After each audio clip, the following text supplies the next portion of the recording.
Aprelin 29-da gözlənilən hava şəraiti açıqlanıb. Milli Hidrometeorologiya Xidmətindən Qafqaz İnfoya verilən məlumata əsasən, Bakıda və Abşeron yarımadasında bəzi yerlərdə arabir yağış yağacağı gözlənilir. Yarımadanın ayrı-ayrı yerlərində yağıntının qısa müddətli leysan xarakterli olacağı, şimşək çaxacağı ehtimalı var. Yağıntılar səhər tədricən kəsiləcək. Hava şəraiti gündüz dəyişkən buludlu, əsasən yağmursuz keçəcək. Arabir güclənən şimal-qərb küləyi gündüz mülayimləşəcək.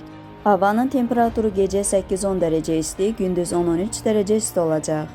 Atmosfer təzyiqi normadan yüksək 771 mm civə sütun olacaq. Nisbi rütubət gecə 70-80%, gündüz 50-55% olacaq. Azərbaycanın rayonlarında hava şəraitinin arabir yağıntılı olacağı, şimşək çaxacağı gözlənilir. Ayrı-ayrı yerlərdə leysan xarakterli yağıntının intensiv olacağı, dolu düşəcəyi, dağlıq ərazilərdə qar yağacağı ehtimalı var. Gündüz əksər rayonlarda yağıntılar tədricən kəsiləcək. Ayrı-ayrı yerlərdə arabir duman olacaq. Qərb küləyi bəzi rayonlarda arabir güclənəcək. Havanın temperaturu gecə 9-13 dərəcə isti, gündüz 14-18 dərəcə isti. Dağlarda gecə 1 dərəcə şaxtadan 3 dərəcəyədək isti, gündüz 3-8 dərəcə isti olacaq.